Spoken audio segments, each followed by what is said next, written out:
Hello and welcome to Mrs. Pam Reads. How you guys doing today? It's a very dreary day here, and I think because of that, I'm going to go ahead and read 2 chapters today. They're short chapters, so they'll actually be easy to get through.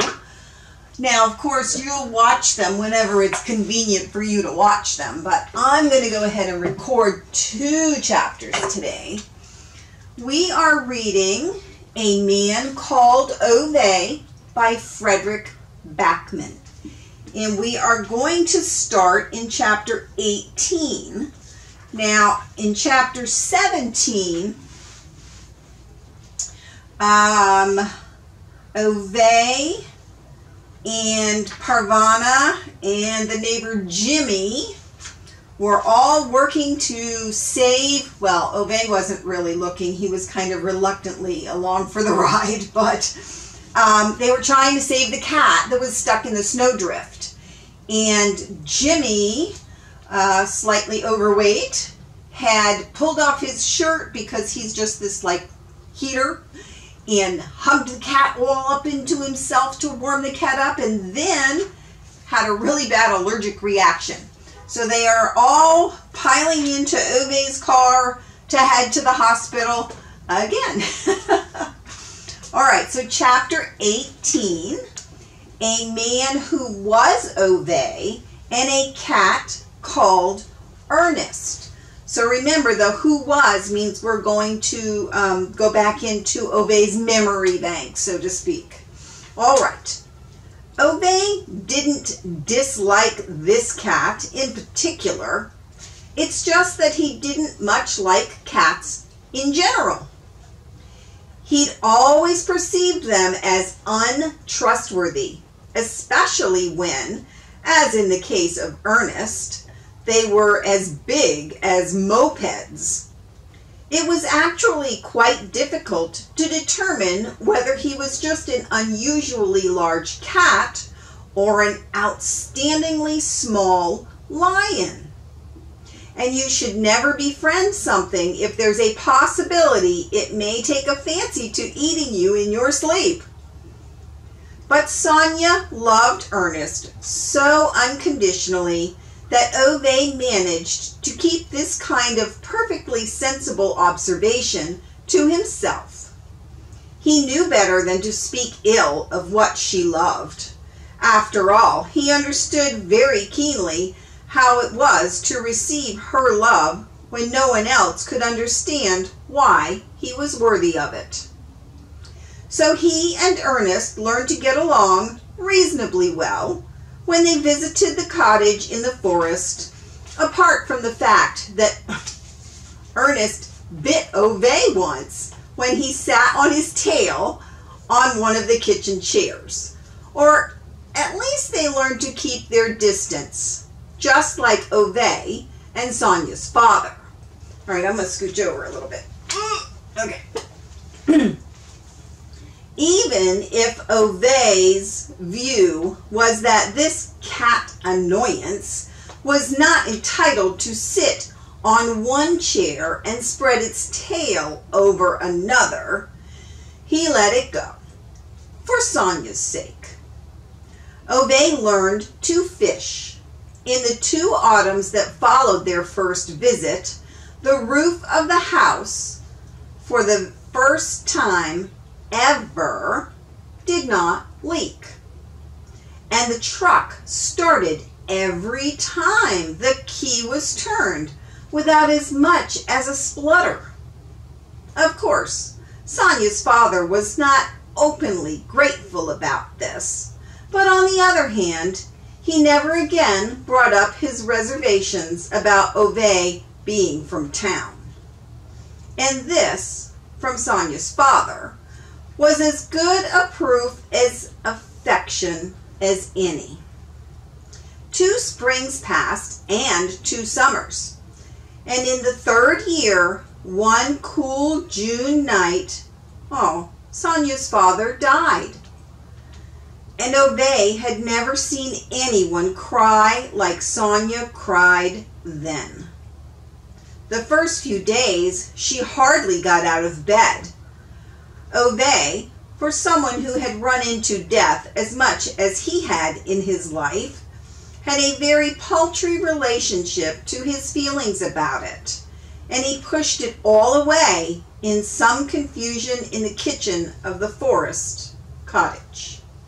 The pastor from the village church came by and ran through the details of the burial. "A good man," stated the pastor succinctly, and pointed at one of the photos of Sonia and her father on the living room wall. Ove nodded. Didn't know what he was expected to say to that one. Then he went outside to see if anything on the truck needed fiddling with. On the fourth day, Sonia got out of bed and started cleaning the cottage with such energy that Ove kept out of her way, in the way that insightful folk avoid an oncoming tornado. He meandered about the farm looking for things to do. He rebuilt the woodshed, which had collapsed in one of the winter storms. In the coming days, he filled it with newly cut wood, mowed the grass, lopped overhanging branches from the surrounding forests. Late on the evening of the 6th day, they called from the grocery store.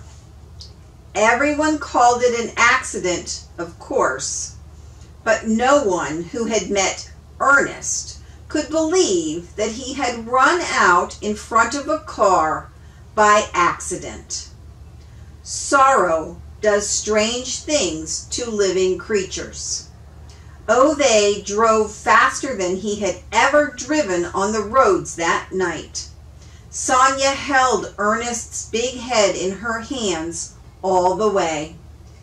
He was still breathing when they made it to the vet, but his injuries were far too serious, the loss of blood too great.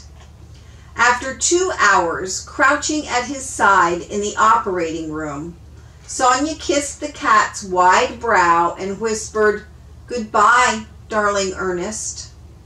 And then, as if the words were coming out of her mouth wrapped in wisps of cloud, "And goodbye to you, my darling father." And then the cat closed his eyes and died. When Sonia came out of the waiting room, she rested her forehead heavily against Ove's broad chest. "I feel so much loss, Ove. Loss, as if my heart was beating outside my body." They stood in silence for a long time with their arms around each other, and at long last she lifted her face towards his and looked into his eyes with great seriousness. "You have to love me twice as much now," she said. And then Ove lied to her for the second and last time. He said that he would, even though he knew it wasn't possible for him to love her any more than he already did. They buried Ernest beside the lake where he used to go fishing with Sonia's father.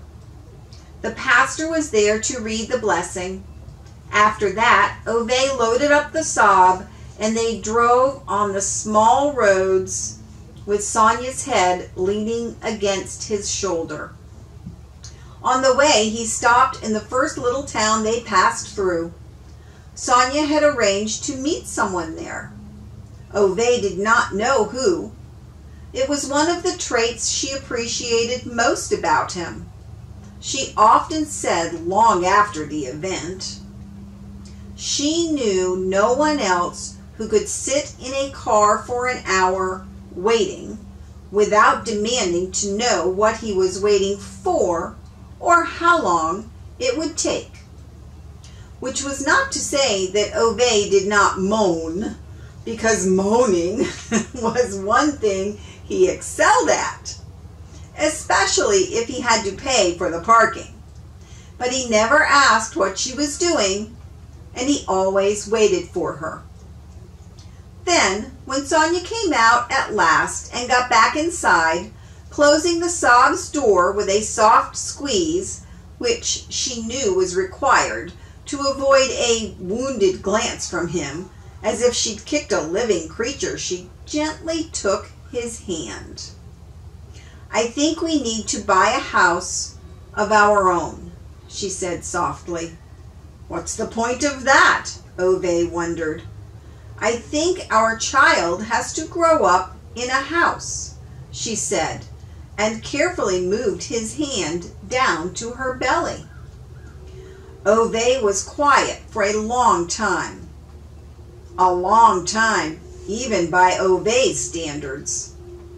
He looked thoughtfully at her stomach, as if expecting it to raise some sort of flag. Then he straightened up, twisted the tuning button, half a turn forward and half a turn back, adjusted his wing mirrors, and nodded sensibly. "We'll have to get a Saab station wagon then." And that's the end of chapter 18. Well, that was interesting.